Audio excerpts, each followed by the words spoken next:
میگن که تولدته، یکی میگه عوض شدی، یکی میگه چقدر بزرگ شدی، یکی میگه چقدر خانوم شدی، ولی کسی نمیدونه که تو اون دختر قوی بودی که تا عمق ترسات رفتی، جنگیدی ولی شجاعت هم یاد گرفتی.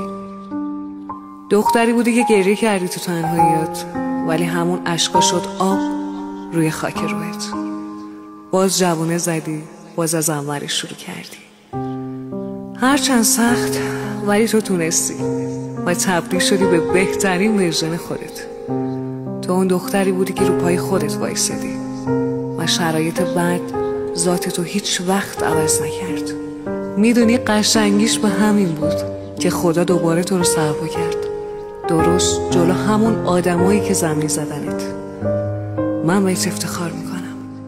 پس تولدت نه؟